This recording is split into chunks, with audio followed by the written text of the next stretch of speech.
You're listening to Champion Cinema with Chris and Chris.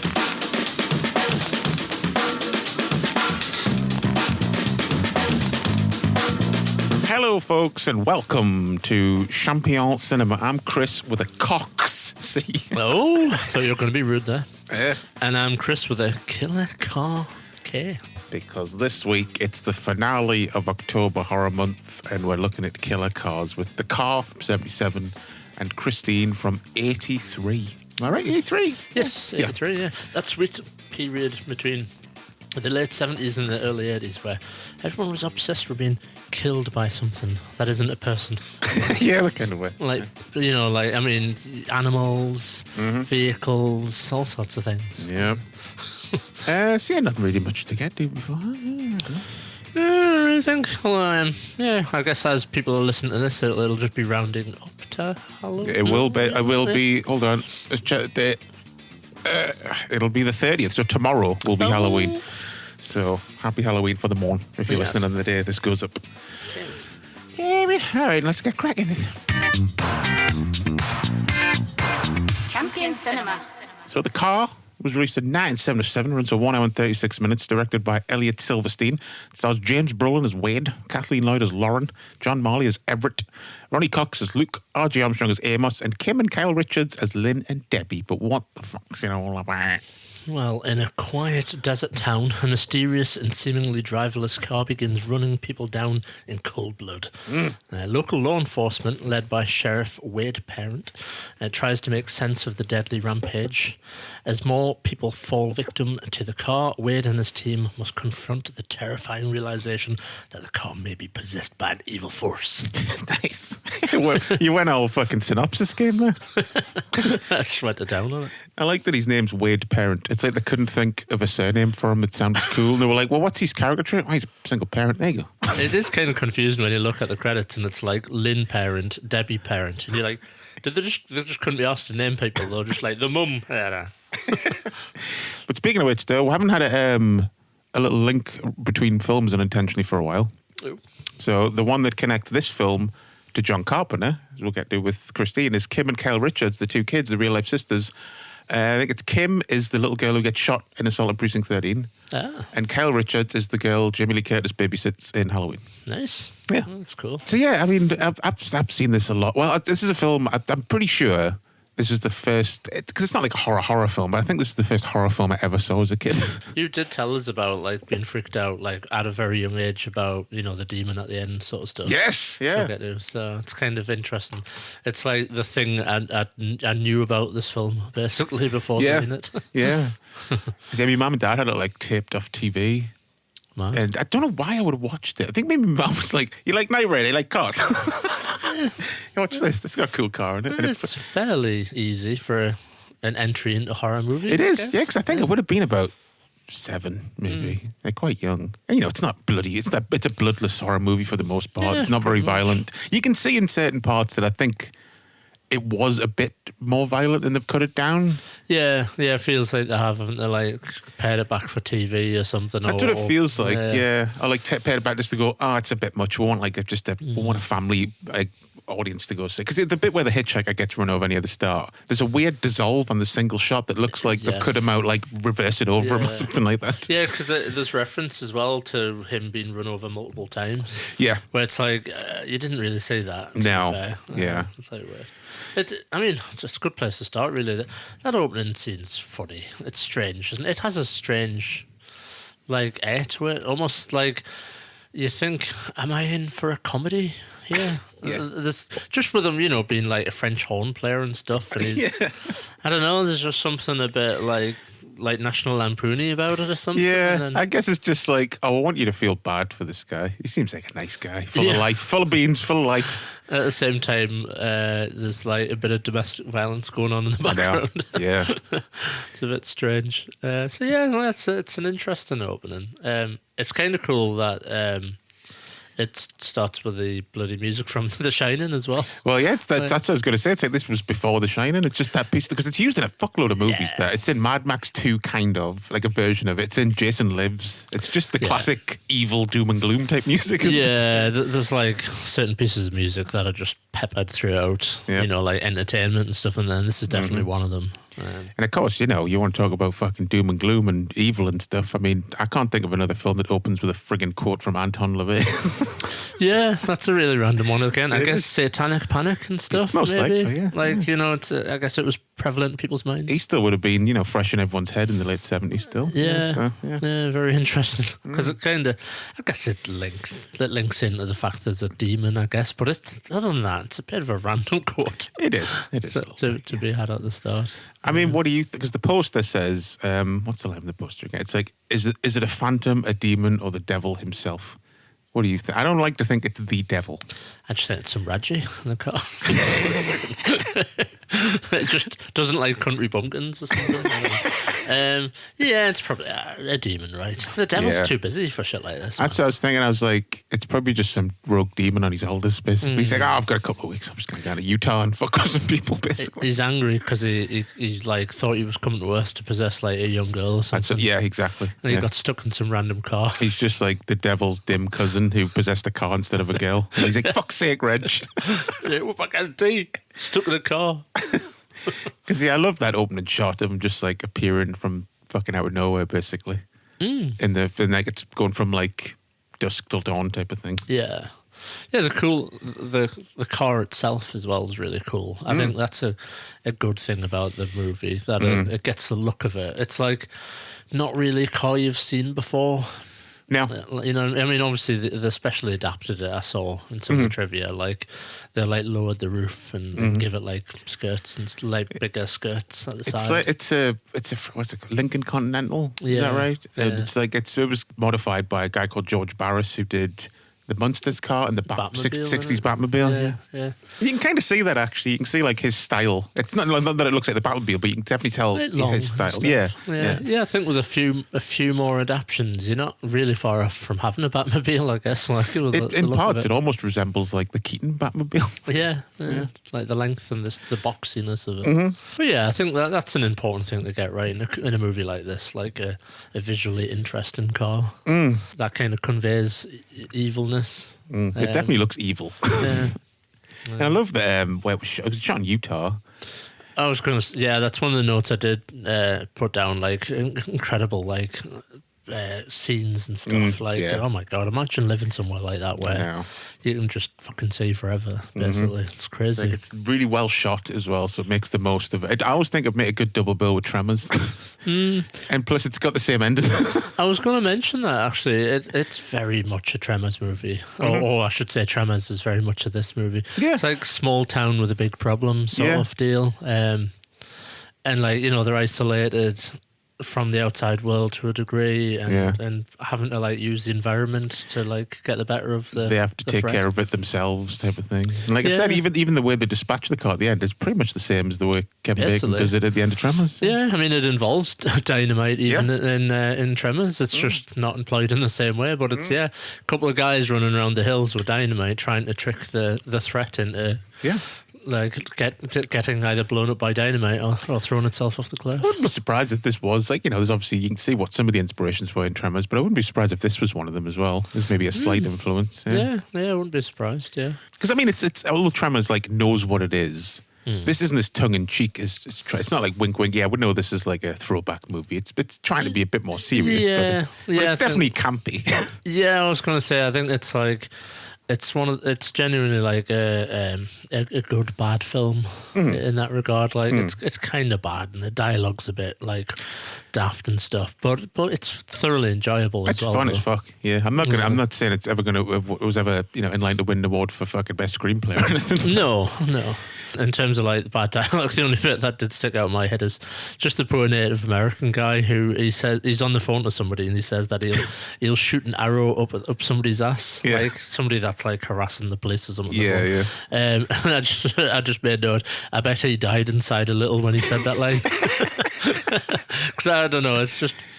I guess it was the time, obviously. And just Native Americans, they just didn't have a great portrayal. I think there's a bit where he says something else. I can't remember the line, but it's kind of like how for now type. It's all like very the American view of what an engine is like. I don't know. I don't know about that arrow line, because that's kind of him being sarcastic, I always think. Do you think? Oh, see, I took it as because the guy on the other end of the phone says, "Why don't you go back to doing what your people are good at?" And he's like, "You better hope I don't, because you'll get an arrow up your ass." I guess, yeah. Maybe I've interpreted it wrong. There's just a line. Stop being so fucking woke. Fucking woke. No, there's a line later on in the movie where there's something about him having good eyesight or something. It's just like, I don't know. It's just a bit stereotypical. But okay, I'll let it pass for that now that you've explained it. Yeah. See, I don't pay enough attention. You really don't. I had to explain to you the reason for a murder last week. Totally. I think it might have been you that explained to me Chinese chopsticks as well. Godfather with chopsticks. Yeah. And I was like, fuck, yeah, that's racist. And you're like, no, it's a bit in the movie. I'm like, right. But anyway, we digress. What do you think of James Brolin and his fucking Reynolds Tash face? He's very Reynolds in this one. It's just Josh Brolin, isn't it? Yes. Yeah, if they remake it, just cast Josh Brolin. Can it unsay? It's just like, Jesus. Like, if you didn't know, you would surely guess at some point in the movie. Yeah. Yeah, I think he's cool. I'm not sure I've seen James Brolin in anything else. Potentially. The thing, you'll know him he's in Amityville, the first Amityville. He's the dad in Amityville. I guess. Not a movie I've watched loads like. No, I'm not a huge fan of him. No, like haunted housey type stuff in general, I'm not. When I think of James Brolin, I think of the car more than Amityville. Yeah. But I thought he was good. Like I said, it's kind of, vibes of that mustachioed sort of guy. Mm-hmm. I guess it was very much of the time. That look was because of one certain person. Or one or two, I suppose, to be fair. But I think he holds the movie together quite well. You know how I was thinking would be good, though, in that role? It's probably just because yesterday I rewatched Alligator, another fucking Jaws-inspired movie, pretty much. Totally. And I was thinking Robert Forster would be good as, like, the Wade character in this. Yeah, that's a good idea, Yeah. Because we should say, like, the thing that always gets thrown around with this film is it's just Jaws on land with a car instead of a shark, and like that's a fair criticism. And it was even like developed with that being the concept, basically. Yeah, it was very much of the time, wasn't it? People were looking for that next sort of dopamine fix of like I said, that like animal or something, a storm, a haunted house. It was like all that sort of rage that people wanted. And this was the Universal themselves going, let's make another film like Jaws. They weren't really being subtle about it. Yeah, because there's threads in the movie. It doesn't quite go as deep like as what I thought it was going to, but there's a bit where they're talking about like there's going to be a parade, and there's like talk of it being cancelled, but people don't want to cancel it. And I thought, they're going to lean into that and do a full-on Jaws where there's like a counsellor who puts everyone in danger and just goes ahead, but they don't quite go there. They don't go that far. Yeah. But it's kind of there in the background a little bit. Just in this film, like it goes ahead because bloody drunk old Ronnie Cox. Sorry, drunk young Ronnie Cox forgets to cancel it because he goes for a bloody drink.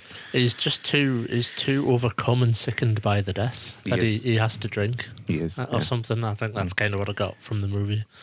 Maybe. Well, and he was a recovering alkie as well. Yeah.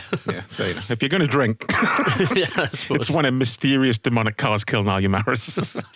It's kind of interesting that, like, both films, I don't know, they kind of find the way quite quickly to the notion that it might be an evil car or something like. I think I would kind of still refuse to believe. I would be like, nah, someone's remote controlling this fucker or something. I don't know. Maybe it's in the 70s. In the people were more willing to believe, what the fuck else would you think in the 70s? True. But it's either a mentalist or Satan. Yeah, I do like though how the like telephone operator lady like takes about 24 hours to go. By the way, she also said there was no one in the car. You could have done that last night. Give him an idea. Yeah. I mean, one of the highlights of the movie, it's like interesting. It's cheesy, but it's interesting how like everyone runs into the little cemetery and the car won't pass past the because it's hallowed ground. It's cheesy, but I like it. I love it. Yeah, definitely. Like it ties it back to it being kind of demonic, I suppose, and stuff, and gives it something. Yeah, and how like his girlfriend just fucking shit talks him for like 20 minutes, and then I just like when obviously he like goes after her specifically after that, and just I could just imagine him just being in them bushes all day, just going fucking believe it, just fuming. Yeah. And what a way to do it as well. He just like smashes through the entire house. That's such a good moment of just that static shot of her on the phone, the window behind her, then you just see the headlights coming towards the house. Like, that's so good. It just goes straight through the fucking house. Yeah, it's pretty cool because I think sometimes with a car, like how dangerous would a possessed car be? You know, you've got to think without that scene in mind. You've got to think like, just fucking get on a high curb. I don't know, get behind a brick wall, and the car's like, can't do anything to you. That's kind of the bit at the end when it can't get up a little sand dune. Yeah, bank of sand. Yeah, true. Yeah, so yeah, it's kind of like it's cool that they found a way to like intensify and up the threat. That it just like smashes through the entire house, basically. Like you're not safe in the house. Yeah, well, she pissed it off. She pissed him off. Well, yes, she had it coming, some would say. Technically.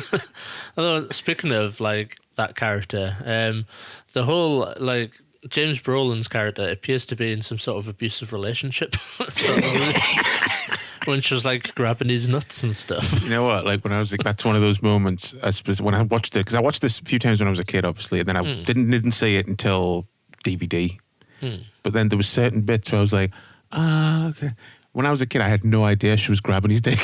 Yeah, really? I was like, was he just doing a weird face for us? It's funny. Because my mum would laugh at it, and I would just laugh at it because I thought he was pulling a stupid face. Yeah. And then I saw it when I was about 20 and was like, she's got his dick. I just totally missed that. Yeah, my mum's not going to explain that to us. Well, she's grabbed his balls, Christopher. Maybe she should have. She probably should have. The first time a lady did that to you, and you were like, what's going on? If only my mother had explained that scene. Why didn't you explain the car? Sorry, the first thing that comes to mind. Damn you, Brolin. And the girl's like, what? That's doing it to you. But yeah, she's okay at the movie. I'd say she's kind of annoying. Yeah, I don't know what she's high energy kind of. It's not her fault. It's the way the character's written. But there's just certain times where you're just like, tone it down a bit. Yeah, that's what I mean. Like it comes at you full force. Like a character, she's all like, "Oh, gosh, golly," and stuff. And you're like, okay. Yeah, you just keep waiting for Wade to be like, enough of the banner. Enough of the banner, please. It's fucking 6 o'clock in the morning. I've just had a rough shift and people are dying. Then knock it off. Just shut up. But yeah, the bit that when I saw it again years later, like what was said at the start, the big effects bit at the end, that was a bit I was like, I fucking hope that still looks as crazy as I remember, because that's really the main bit I could remember about the film, because that really freaked us out as a kid. Yeah. And I saw it and it still looks great. It's still a really clever and like weird effect. Yeah, definitely. Yeah, it has a really creepy like vibe to it. You don't get a full-on look at what it is. No, you just see what looks like a claw coming through the fire, then like a snake head. Basically, the big tongue comes out. Yeah. It's really cool. Like, it really still looks good today, I think. Yeah, definitely. They're all just like stood there mortified. Yeah. Like, never to talk about it again, pretty much. Yeah, I do like that too. Ronnie Cox is like, you not see the fucking face? And he's just like, shut up. Yeah. He's dead. He's dead. He's under there. He's dead. I can't believe out of everyone, though, that, like, the wife beater survives. The wife beater was the saviour, basically. It's one of those weird moral choices some films do. You're like, so now I'm going to cheer for this prick. Like, he definitely should have been run over or something. He should have, like, fell as the fucking bomb went off, as the dynamite went off and perished with the car, because he's a piece of shit. Yeah, definitely. And it, like, it leans on that point early, like, quite heavily as well. Yeah. Like, with the cop saying, like, I'll, like, give a statement and I'll run him out of town or whatever the line. Yeah, that like little tragic backstory. The sheriff who like really loves this woman like went with to an school abusive or prick. something. Yeah. It's quite kind of a nice touch, that. Yeah. And obviously, not only does the wife beater survive, but I guess the car survived. I guess there's a bit of a hint, a bit there. Yeah, I'm not sure what that is. I'm sure he goes into that on the director goes into that on the commentary. I'm sure that was like either test footage at the. You mean during the credits? Yeah. I think that was either test footage or it was originally shot for the beginning of the movie, and then they opened it a different way. Like it was going to show the that's car like interesting. driving through a city towards the small town or Yeah. something. Maybe I've got that wrong, but I remember talking something about that at the end. Yeah. Just the way it's framed now, obviously, you would easily be led to believe, like, because, you hear the car horn and then you see the car driving. So you're like, oh, sequel, like, Yeah. kind of it's off to the big city this time. Yeah, but no, we did get. I forgot there was a sequel like in 2019. I Yes. refused to watch it because it looks shit. Yeah, it's not going to be the same, is it? But it does have a Ronnie Cox cameo in it. Yeah, I did see his name in the credits. Which They're is all mental because I'm pretty sure he doesn't act anymore. Yet he came back for that. Just passion project, I guess. Maybe they just chucked like 50 grand at him, and it's like 2 minutes. Come on. Yeah, maybe. 'Cause I think Ronnie Cox he retired. He didn't like formally retire, but he just spends all his time doing music now. He just likes that's playing with his right. band and stuff. Good for him. Is it like blues or jazz or something? I think it's like bluegrass or something like Yeah, that, or like yeah. country type stuff. Yeah, well, if you've made your money and stuff, why not? Yeah, exactly. Yeah. And he's played some like crazy parts and stuff. He has. Yeah. A big part of history. And Still always, I mean, because we're so familiar with him growing up watching him in like Total Recall and Robocop, it's always strange still for his first few scenes in a movie where he's not playing a bastard. Yeah, you're like waiting. You're like, oh, here it comes. Yeah. And then it doesn't. I was wondering if that's what you'd think when like he first sneaks off for a drink. Were you like, is he in league with the car? Yeah, like radio in the car or something. I don't communicating with he it. just gets in the car and has a chat with Satan and instantly turns into like smug Ronnie Cox. A deleted scene, maybe. Yeah. I was thinking the only thing. I see why they did it, and this is very much a personal choice, but I kind of hated the sound of the horn. Oh, I love the horn. Yeah, Yeah, it's the iconic fucking thing from the movie for me. Yeah, I think it's just that. It was the pattern of it doing it.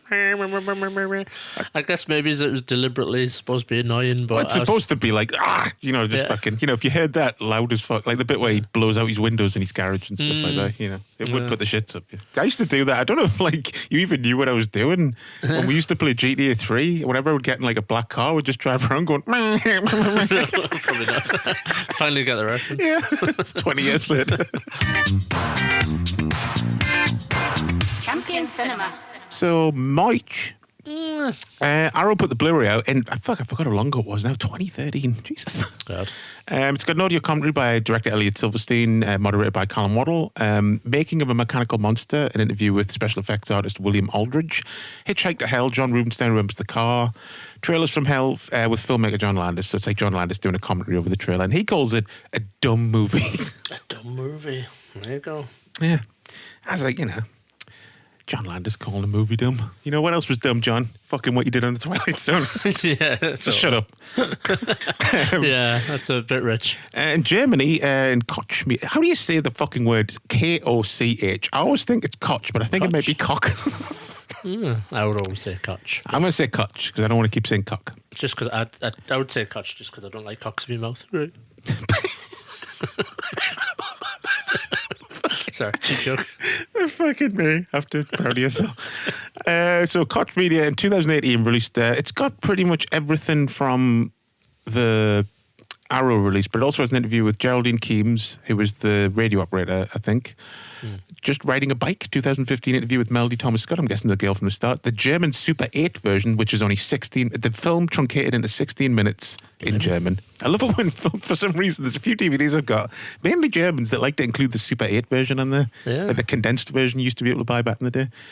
And then trailers and the trailers from Hell thing. US, Shout Factory, no commentary, but it has the same features as the bonus features of like the featurettes from the Arrow run. So yeah, plenty of choice there. I know it's probably because of the fact it was like shot in a really sunny like open location, but looks crazy the movie. It looks lovely on Blu-ray. Yeah, I was hyped when Arrow announced that. I wasn't expecting Arrow to release like the car back then. I was like, fuck me, that's awesome. And it was great to see it on Blu-ray for the first time.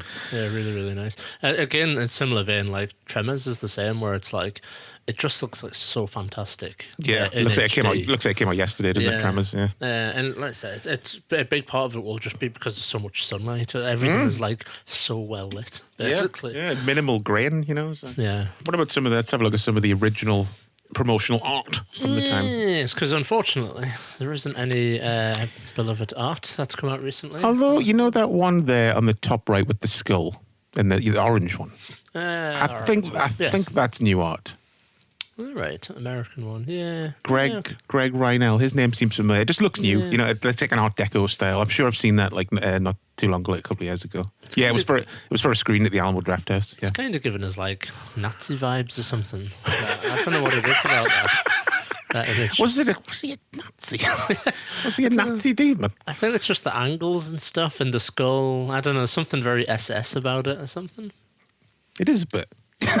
Something about it. Probably deliberate, to be honest. Probably like invoking that sort of feeling of like Yeah, most likely. dastardly evilness and whatnot.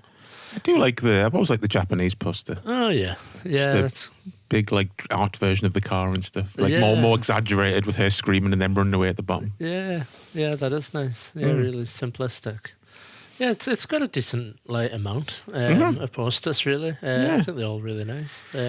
And the car features like really well in every one of them. Oh yeah. Turkish one's a bit random, right? But Where's that one? I'm not sure what they were doing there.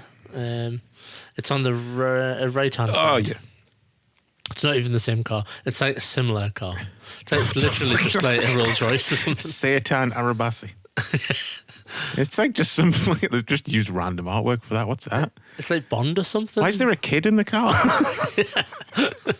Like, just use the fucking picture of the car, man. What the hell? Not even when it came to official posters, Turkish cinema was still just like, what is nicking this?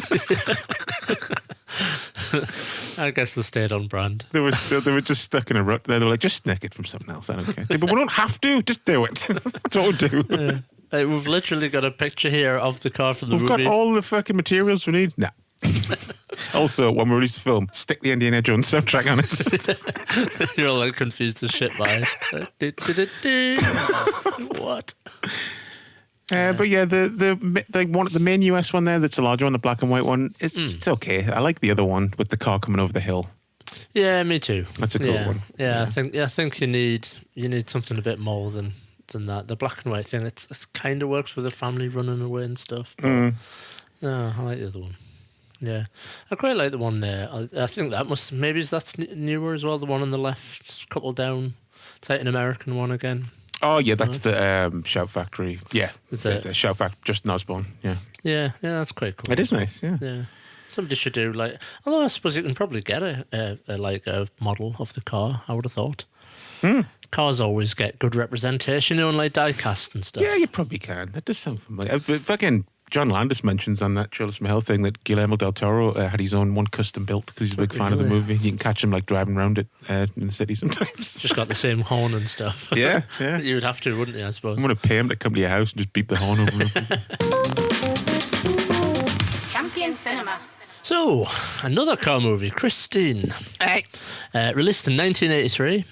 With quite a hefty runtime of 1 hour 50 minutes. It always surprises me how long that film is. Of course, based on a Stephen King novel, which was also published basically like side by side with the movie, pretty much. Yeah, I think like I've read before that they started making the movie when they had the manuscript, basically. It's mad, So the that, script was written before it was even published. Yeah. Kind of mad. Yeah. I guess that's not the first and last time it's happened in history, I guess. No. Stuff like that side by side. But of course, directed by John Carpenter. Jonathan Carpenter. It's good old Jonathan. Starring Keith Gordon as Arnie Cunningham, John Stockwell as Dennis Gilder, Alexandra Paul as Lee Cabot, Robert Prosky as Will Darnell, Harry Dean Stanton as Detective Rudolph Junkins, Christine Belford as Regina Cunningham, Robert Roberts. Yeah, Roberts. That's a hell of a name, that. Give an S. As George LeBay and William Ostrander as Buddy Repperton. So then, what is it about? Meek, mild-mannered nerd Arnie Cunningham buys himself a battered old 1958 Plymouth Fury named Christine. Little does he realise that Christine is somewhat alive and more than willing to kill anyone that threatens Arnie or their relationship. So yeah, this was Carpenter's follow-up to, of course, The Thing, which flopped terribly and was ripped apart by critics. So Yeah. kind of like I've tried to find out exactly what Carpenter thinks of Christine. I think he's like meh on it, really. Yeah. Like, because it's not anything. It was just a job, he said. You know, like hired to do something. So it wasn't something he was like passionate about from a personal level. Something like The Thing. You Or kind of get that. I feel like there isn't much. There's a few Carpenter bits in it, but it doesn't scream Carpenter, this movie, either, really. No, the main bits when it does, apart from, like, you know, a lot of the cinematography and stuff, is when his score pops in, but, like, there's not a lot of it, because a lot of the movie's made up of, like, classic rock and roll tunes from the 50s, so. Yeah, which is crazy. Like, the film starts and, like, 10 minutes in, you've had like 4 big tracks or something. It's like, God, they must have spent some money getting the royalties and stuff, I guess. And also, as well, it's one of those weird things where, like, Bad at the Bone was used in this first, but it will always be remembered as from the song from Terminator 2. Or, like, I know. You know, from being used in Terminator 2, but this was like 10 years previous. Yeah, it's a bit weird how it opens with that. For me, anyway, it was just like, I don't know, oh my God. The Terminator 2 music. But he did it first. He got in there first. James Cameron's tricky. For watching Christine and using it. I hate it when films like use a song in like especially that, it scores the scene pretty much. Yeah. Like when you take a song that's already been used heavily in a movie and use it again in your, I don't think that should be against the law. Just Cameron, I guess, he's just cocksure of himself. He is. But then again, if that was against the law, Tarantino would have no soundtrack. No, true. What do you think about the opening though? Personally, I think it was a bit random, the whole seeing the, you know, like the factory and stuff. Well, I think I was reading up like what's different in the book, because that's not in the book. I don't think. I think that's a film creation. Because in the book, it's not. I don't think it's necessarily that Christine is a car with a mind. You know, like a live car. It's more that the previous owner's ghost is in the car with Arnie, and like there's a bit of that in the film, but they don't necessarily say it. But it feels like he's becoming that guy. Like being possessed by him, but I think literally in the book he's like in the fucking seat like an Eric Jones. Yeah, I kind of feel like the whole possessed car thing's kind of underbaked in this movie a little bit. Like you don't kind of get a proper feel for it, and the fact that you see it, you know, just it's like a random silly scene right at the start of the movie where like 2 people just die. Sorry, no, not 2 people. 1 person dies and 1 person gets his hand chomped. Yeah. And then it's just like, boom, 1977. Or whatever. It just jumps forward and you're like, what? Like, I just feel like the movie didn't need that scene. It's interesting enough that they just find this like beat up vehicle and you get the like history through like dialogue and stuff. Yeah, because if you think about it, if you just cut that scene out, you'd still know what the fuck was going on. I mean, I guess it's a fun little scene. I guess the way to start the movie, but yeah, you don't really need it. No, yeah. So yeah, that was a bit weird. I will say, like, I guess I'll preface like this entire thing. I'm not sure I enjoyed Christine. I'm not sure if it was just my mood, but I like it. But you know, like I was saying to you a couple of weeks ago, like as far as those early Carpenter movies from like say Precinct 13, like Prince of Darkness or something, this and probably Starman are the 2 I've seen the least. Yeah. And when I watched it for the first time in years a couple of months ago, I was like, it was good. I enjoyed it, but it's not top tier Carpenter. You can, I mean, even without hearing him say, like, you know, I was just a job, you can kind of, it almost feels like his disappointment in what happened to The Thing is coming through in the movie, that he's just saying, oh, whatever.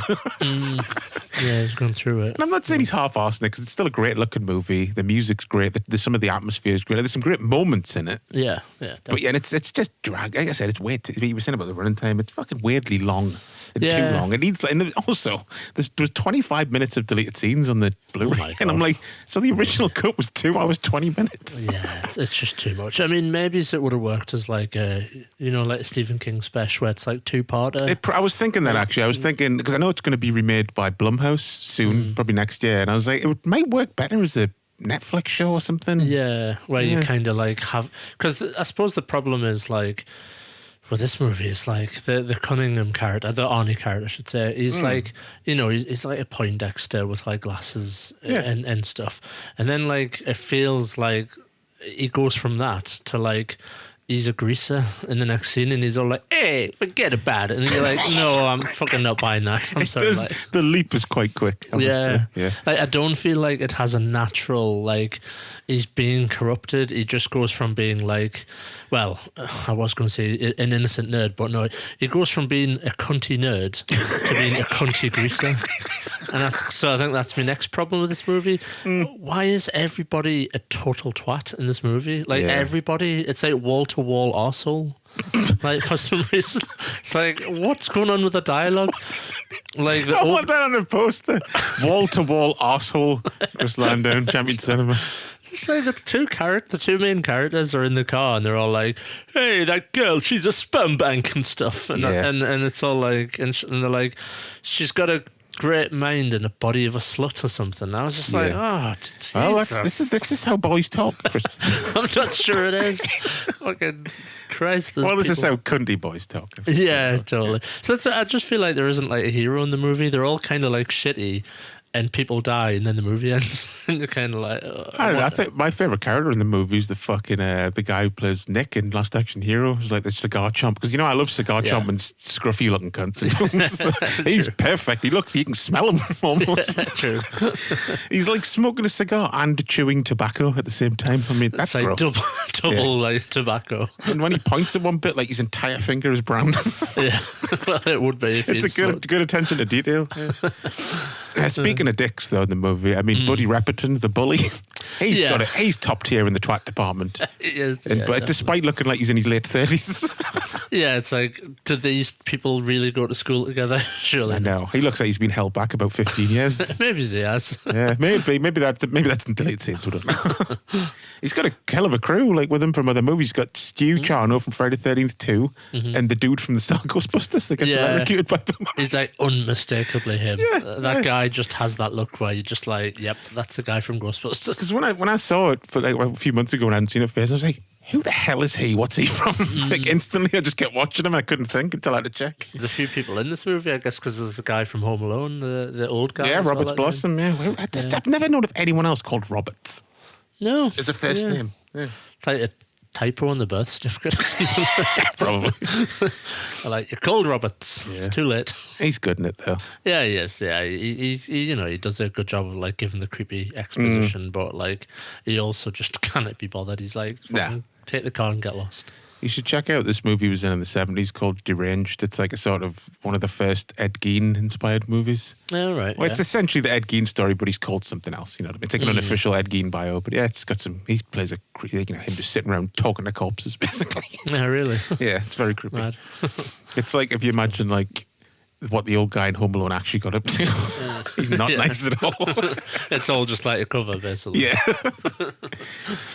But as for like, just going back to the score, I know it's been a while since probably since you watched Halloween 3, but and they were quite close together. There's a lot of the score sounds very similar to the Halloween 3 score, like the same synth noise and stuff. I wonder if like they did the scores at the same time or Yeah. it's unused cues from Halloween 3 or I'm something. gonna say maybe it's a bit of reuse from like Maybe. stuff that was just there in the bank. Maybe, yeah. Yeah, unused stuff.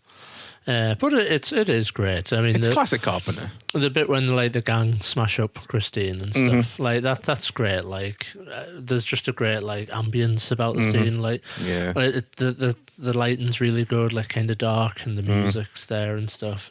That's like I just wanted more of that, I guess. Yeah. Oh, you mean the movie. bit when it fixes itself?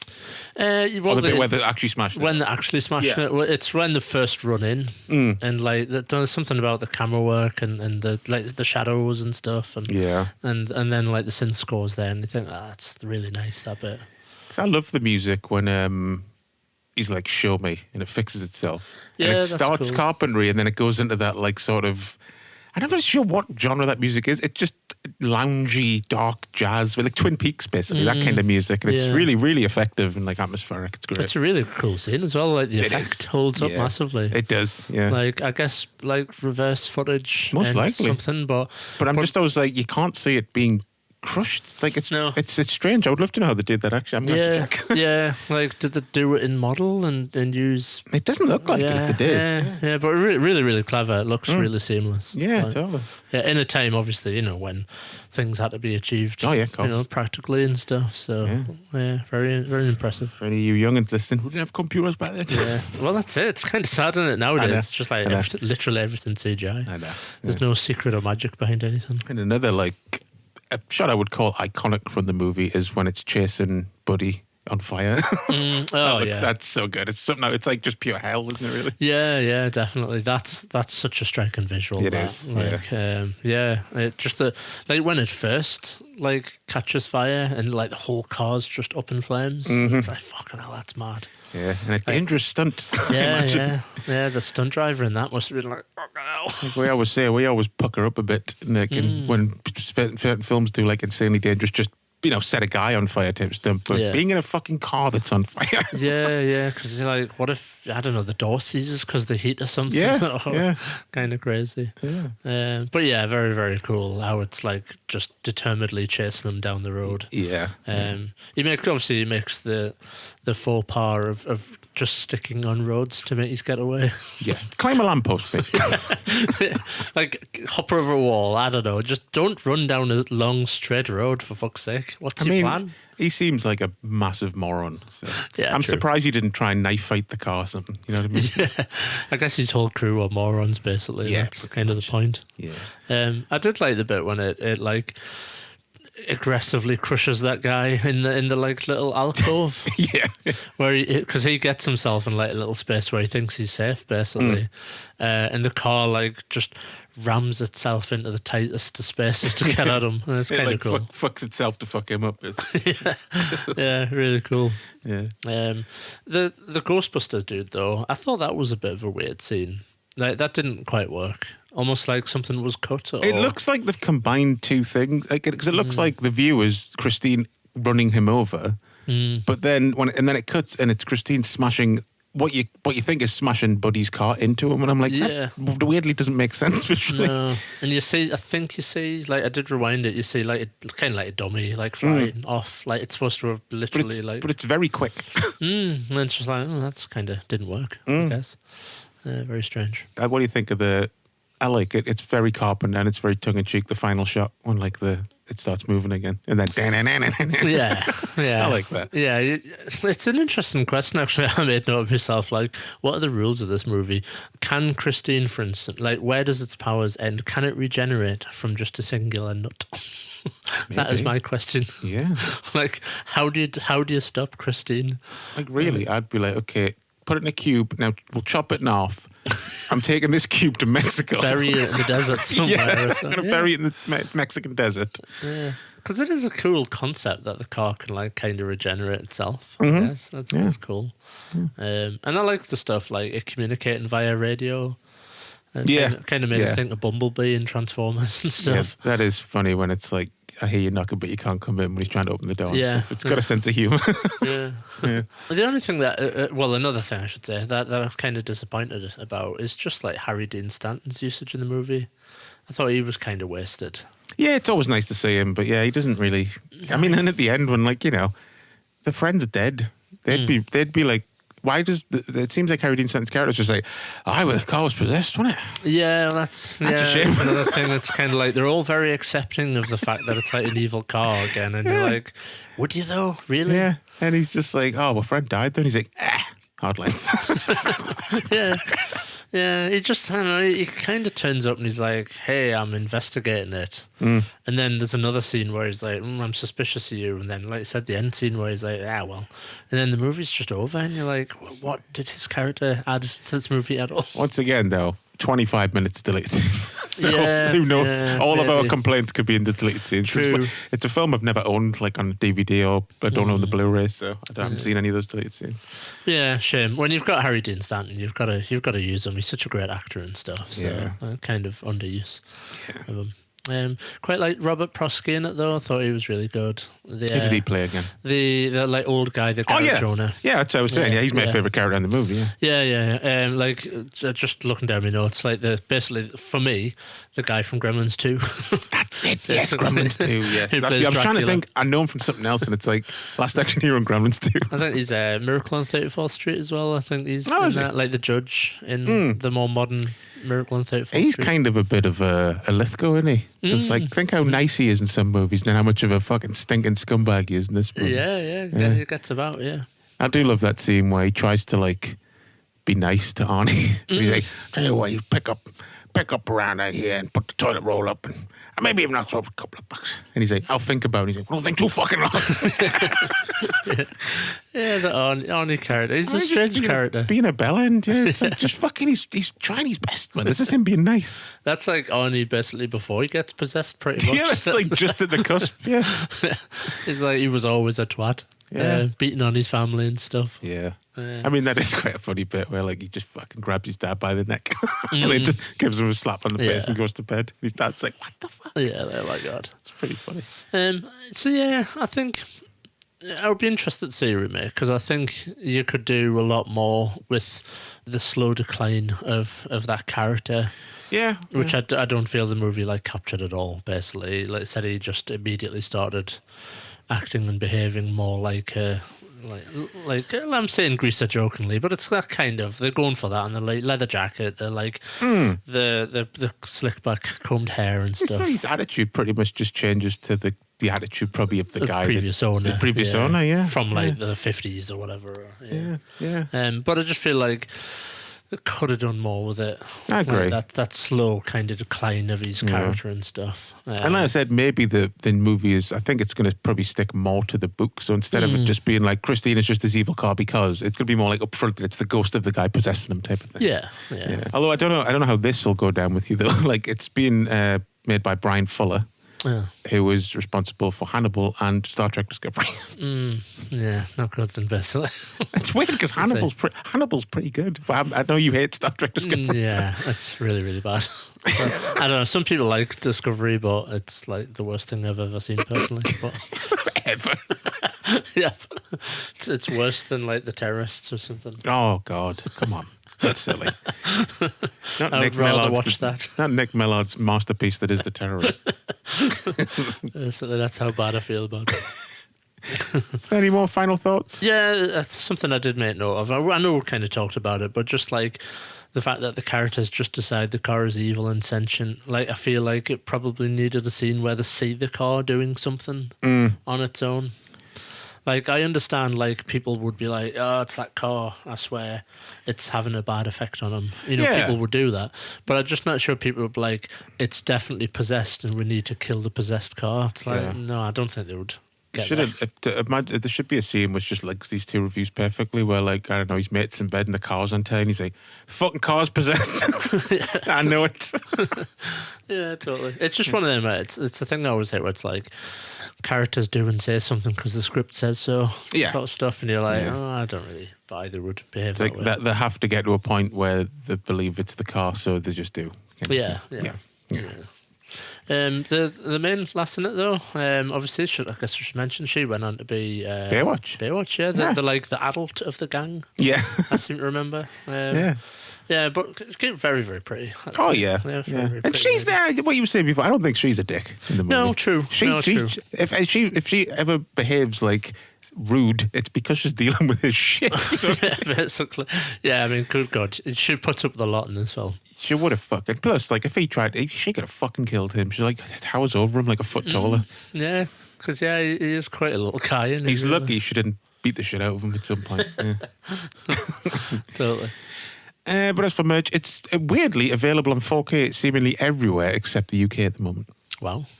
And it contains a commentary with John Carpenter and Keith Gordon. So that should be good. Like I said, 25 minutes deleted scenes and a 3-part making of. And the UK Blu-ray from Indicator has all the same bonus features. So there you go. I imagine it's probably an interesting movie to pick apart with the making of. Oh, and stuff. definitely. I'd be interested to hear Carpenter's commentary. It's the one of his films from back then I haven't heard a commentary for. So. Yeah, he's always like really interesting to listen to, isn't he? Yeah, Commentary-wise. and especially if he's got someone there to bounce off. You know what I mean? Yeah. So yeah, that's for Ike. That's one guy. It's got a hell of a name, one of the artists. I was looking forward to you pronouncing that. Toja Gerardi, I'm going to go with. But Lovely. apologies for butchering the name. I'm sure I did. But yeah, that's really nice. That really. is nice, yeah. Yeah, colours are really like well done. Is it a digital picture? Is it because it looks like watercolors or something? I was going to say, yeah, I could believe it's like, water or oil or something. Or yeah, it has a really yeah, look, oil. That's what more what it yeah. looks like. Yeah, oil painting. Yeah, Oh, like that's the really nice. fire and stuff. Just thought that's interesting. There's like hands coming out the dashboard. Oh, yeah. The bonnet, even. Yeah, that's cool. The grill, I should say. Yeah, that's cool. Yeah, That is a nice poster. Yeah. definitely. Yeah, very moody. Manger, the other one. Yeah, right. Just like featuring the garage and stuff. Yeah, Cool. that's quite nice. I like Yeah. that. Nice quad style poster. I Yeah. like it. Dan Munford. Straightforward pink. This is the pink one. That's quite nice. Yeah. Yeah. Neon. Yeah, very. And the guy's very smashing up his car and stuff. Yeah. Yeah, it kind of gives you like Warriors vibes or something. I A don't little know. bit, yeah. Or Drive. yeah, true. Drive, yeah. Maybe that's what they were going for. Yeah. And then the last one, who's that by? Ben Turner. Ben Turner, yeah. Again, very stylistic, interesting. Kind of like the heads in the smoke and stuff. Yeah, it's quite nice. Red and green, always a good combo. Yes. And poster-wise, let's have a look at the original artwork for the movie. Again, nothing too, like, out there, I guess, just silhouetted car. Yeah, I've always liked Basically. that poster. It's a very moody poster, very Yeah. creepy. With just the light behind the car, like the US one sheet and stuff. It's kind of like The Thing, isn't it, almost, with a, Yeah, with a white light coming it through. is actually. Yeah. I wonder if that was, like, a deliberate choice. Yeah. That Polish one on the right? That's just like a mouth is weird. Yeah, is that like a deep sea creature's mouth? It looked like something like that, a snake or something like a fucking whale. I don't know. What the hell? Yeah. Weird. They went in a totally different direction. Though. Yeah, I think it always is Poland that has like the most interesting, bizarre posters from back then. Mental. It's just looking for where's the Turkish one? What have they done with the Turkish one? Ah, it's not there. Damn it. No. I wanted to see some mental thing, like a Volkswagen or something on the cover. And they're just like, use one car. It's just a mini. Although it's interesting that the one at the bottom with the underlit image of Arnie, the one where he's like kind of gone full possessed. Yeah. That's kind of interesting. That was like I kind of wish we had more of that. Like shots of him looking like kind of demonic, I guess, and stuff. They should have done more with that. Definitely. I think that's a newer poster, actually. Is it? Yeah, if you click on the artist's name, it's just it looks like it's from the time, but it's just there's loads of new art there. Nick Yeah. Charge. Nick Oh, Charge, yeah. yeah. Does some really Yeah. good stuff, Oh, actually. wow, that, yeah. that American Werewolf in London one's great, of like the three faces. Oh, yeah, it is. Yeah, I'm just looking at the page. Yeah, God, yeah, it's cool. Keep an eye on him. Yeah, definitely. Yeah, I'll have to see if Stacey's seen his artwork. Yeah, Cool. But yeah. that's that. Yeah, and sadly, so there isn't obviously for either movie, video games, merchandise No. that I'm massively aware of. I might have to have a look though and see, like, I'm sure there probably will be like Corgi or something, like die-cast cars, because there's all that shit exists. Yeah, it's something does seem familiar in the back of my mind about the car. That at least someone somewhere did something that it's at least like it's similar enough type of thing. Even if it's not official, but yeah. Yeah, it's cool. It's one of them things, isn't it, that I guess it was like massively prevalent in like our childhood growing up. Like famous cars. Oh yeah. Something that's kind of faded off a little bit to some degree now. But you had like Starsky and Hutch and the A-Team, Knight Rider, all these like franchises that were like led by An iconic vehicle. Yeah. And then you got shit like Airwolf. You know what I mean? Stuff like that. Yeah, it was just such a thing. To a lesser extent, Street Hawk. Yeah, The bike. yeah, totally. Yeah, it was just never ending, I guess. Aye. So yeah, as a kid, I always felt like there was always a big car thing somewhere on definitely. TV or something. Yeah. Really interesting. So yeah, that was October. That was Halloween Horror Month. It was fun. Yeah, definitely. Yeah. Did a nice variety of films as well. Yeah, I kind of feel like we're bounced around a little bit and did movies that we haven't done before and sort of different genres. I like the idea of like the theme about like animals and cars and stuff. Yeah. We'll have to do that again, basically. Yeah, we'll do that again next year. There's just plenty more little subgenres we can pick as well. Definitely, yeah. So as for next month, are we still doing the adventure movie thing? Yeah, I think so. I think Okay. it's a good theme for like a Christmassy, heading into Christmas, like adventure movies that would have been on TV and stuff. Yeah, and exactly. Yeah. So basically, what we're doing is like the post Indiana Jones adventure movie. There was a lot of them in the 80s. that. Yeah, rip-offs and inspired bys and So shall we start with probably the best of the bunch was Romance in the Stone and Jewel in the Nile. Not Romance in the Stone. I meant Jewel in the Nile. Nah. yeah. But we're gonna do it. We're gonna do it. There's some good stuff in there, I guess. Maybe it's like 20 minutes worth. The best thing about that movie is the Billy Ocean song. Yeah, Came from it. True. But maybe, hey, it's been a while since I've seen it. Maybe next week we'll be like, you know what, it's better than Romance in the Stone. No, it's like it might be better than Indiana Jones. No, I don't think that's gonna happen. So yeah, we're going to kick off Adventure Movie Month, I guess is what we'll call it, unofficially, with Romance in the Stone and Jewel in the Nile. Yes. So until then, you can find us on Instagram at Champion Cinema Pod. We're on TeePublic, just search for Champion Cinema. Rate and review the show on Apple Podcasts and, more importantly, Spotify. Go give us those 5-star ratings, you mother crushers. And until then, I will see you down the pit. See you on the heap. Me. Let's Just do for it together. Let's do a card end the show. You ready? 1, 2, 3.